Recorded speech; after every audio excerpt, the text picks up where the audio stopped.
So an OF star has spent $100,000 on plastic surgery to look like a bimbo doll and says they plan on pumping up their lips with filler until they explode, which to me just sounds kind of like crazy. Like imagine spending like 100K to have someone cut you up, chop you up, stick weird things into you. Is like, would you really want to pay 100K for something like that? To me, no. But here's the thing: if you are debt free, if you got money in the bank, if you got money in retirement and you want to go and like burn cash like this for, I guess, your business, you can. There's like nothing wrong with that, and you could do it without financially harming yourself. The only thing is, like, a lot of people who end up doing these types of surgeries tend to do it with debt, and you're basically completely screwing yourself in that type of situation. So, a self proclaimed bimbo doll has proudly revealed they have spent a whopping $100,000 on plastic surgery, and they plan on pumping up their lips with filler until they explode. Angel Bimbo 24, a non binary, which I have no clue what that is, OF entertainer, was born and raised in Mexico where they were assigned male at birth. So you're a guy. They moved to Miami, Florida with the goal of transforming themselves into a real life blow up doll. So it kind of like this reminds me of, I think, like a show of like botched, a show like where like My Strange Addiction, where like you're strangely addicted to getting plastic surgery kind of thing. So this person wants to basically transform themselves into basically like a sex doll, right? Basically, they're doing the whole OF thing. They're trying to do like really weird things, very like over the top things to their body to probably try to generate more money. That's the only thing that I could really think of because it makes sense for someone to do like really weird stuff to their body so that they basically stand out to gain like attention so that they end up getting more subscribers. Like, I did a little bit of research on their social media, which is kind of like crazy on there.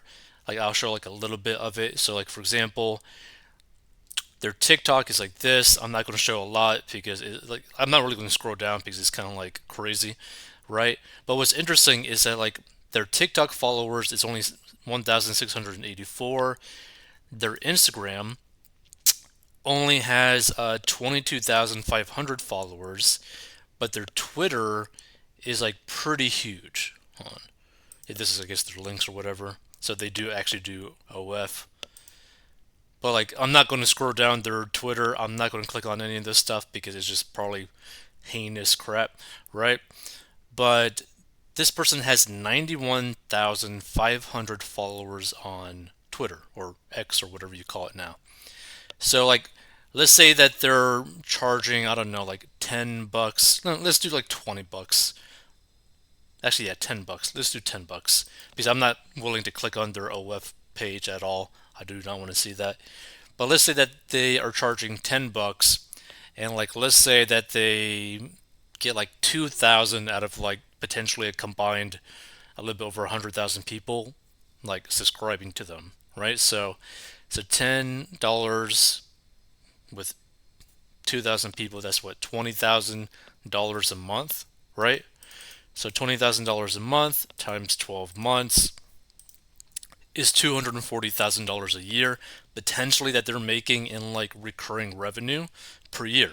Like, that ain't bad. But that's also probably they're like, maybe charging like extra fees or something like that in their whole like OF business or something like that.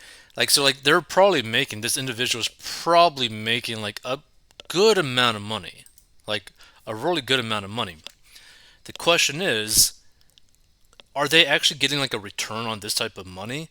Because like I've seen other articles with like OF models doing like really crazy modifications to themselves, and potentially they could be making a lot of money, right? So I remember listening to an interview that someone had where typically it is not like the hottest like female like adult actresses making a lot of money. It's like either like the chubbier models. It's like it's basically things that you typically don't see very often, right? Because I guess like in the adult industry, hot individuals are pretty much a dime in a dozen, but like kind of like things that are like very like out of the norm can generate, I guess, potentially like a lot of traffic, thus a lot of like sales, etc. Like I guess like for example, there's like a social media influencer I think named Eugenia Cooley. I think that's how you pronounce it. And this girl is basically like got she has like an eating disorder. She basically weighs I don't know like 50, 60 pounds at however like tall. She's like an adult but only weighs like 50, 60 pounds. Basically looks like a skeleton. But if she had something like an OF, people would probably pay like a crazy amount of money to see that because it's so out of the norm. Like it's just something very, very different. So this person's probably actually making way more than what I'm just like assuming. And I think on OF you could do like customized stuff too. So who knows? This person might also be working as pretty much like a hooker too. Like who knows? So they're probably making like a really good amount of money. So is the $100,000 like a good return on their investment? Potentially. It's just to me like, is it really worth the risk? Is it worth the risk spending this type of money to literally just chop your body up to modify it just so that potentially you can make more money on the back end? Like I can understand putting money towards like a business to try to like grow it, right? I don't think there's anything wrong with that. But this comes with like potentially a lot of side effects. Like, oh, like so maybe you're gonna like pretty much start ruining your long-term health just so that you can make a little bit extra money on your adult content stuff. That seems kind of like crazy to me. So they gush that they love their big lips, small waist, and big butt, but they don't think they are extreme enough yet. I would never want to be smaller. Who wants that? Being a bimbo is everything in my life from the way that I walk, the way that I talk, the way I do my nails, the way I do everything, they explained. They recalled growing up watching plastic surgery shows with their mother in Mexico thinking, oh wow, that's so cool. They said they moved to Miami because they knew a lot of people there were very into the plastic look they were looking to achieve. So far, they have gotten hairline surgery. Well, I just realized that they're saying they. They're referring to the person as they. That's so weird. So far, they have gotten their hairline surgery, a nose job, a chin implant, liposuction, butt and calf implants, and filler everywhere. In their Instagram bio, they boast about having 23 cc's of filler in their lips alone, claiming their pout is the biggest in Florida. I spend around $1,500 every month just to maintain my look, they said, but there's always been generous men along the way that have helped me make my plastic dreams come true. Okay, so pretty much they're pretty much getting funded by their followers and probably people just paying the individual to like do some whoopee or whatever. Angel refused to put a label on their gender identity, saying they simply identify as a bimbo doll. Man, internet's getting super weird nowadays. Super super weird nowadays. Blah blah blah blah. All these new politics and ideas don't represent me. Blah blah blah.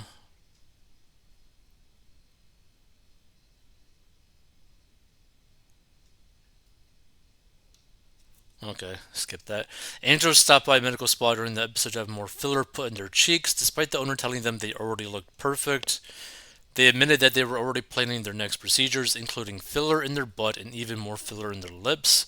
Angel noted that many people assume they are insecure because of all the plastic surgery they have gotten, but they insisted that you need to be 10 times more confident when you choose to look like them because of the comments you get. When I'm in public, I get a lot of reactions. Everybody looks, even little kids. They're like, oh, mommy, look, as if I was a real life Barbie or something, they explained. One of the assumptions that people make about me based on the way that I look is that I got these lips for sucking dick, which is true. Jesus Christ. But basically, this is like a combination of like reinvesting into their business, gaining crazy amounts of attention, trying to go more viral, and end up, basically turning clicks and views into like conversions. Like that's basically the whole point of this, right? So like I understand it. It's just to me, you're basically playing with your health by going down this route, right? Like, I have nothing against someone wanting to do this sort of like business model or whatever, but you're not just like investing into your business, you're literally investing into something where you're getting chopped up. Like, you are getting surgery to change your body. How much can your body take before it can't take anymore? Like, not to mention, once you start like putting like, foreign material into your body, you just basically increase the risk of you potentially catching something from that, or your body rejecting it to an extreme extent. Like, this gets into like a very dangerous route. Like, I'd prefer to see people not go down this route just to make money. Like, because here's the thing, like, not everything is like about getting attention and making money. Like, there's like a point where like, oh, maybe I should probably think about my health or something. Like, this is like a pretty extreme thing. See, this person says, why would anyone do that to themselves? The doctors doing this need to stop. The thing is, I mean, people want to do this because they like the look, makes them more money, gets them more attention, which they want, and the doctors are going to keep on doing it because they're getting paid disgusting amounts of money. I mean, probably this is like maybe, I don't know, like a couple hours of work for like 50 G's, 20 G's, 30 G's, 10 G's at a time, you know? Wow, did I just read that? Hey, I just read that too. This one says I'm sad. Yeah. If you stumble upon this, feel free to give your thoughts. It's just like, to me, money isn't everything, you know? Money and attention isn't everything. It's just like, to me, I feel like there should be like a cutoff where like you just like, okay, I'm like content where I'm at. Like, because this just gets sad. Like, this basically leads down to you shortening your life just for attention, potentially fame, potentially more dollars in your bank account, which you end up just spending on more surgery. Kind of crazy to me.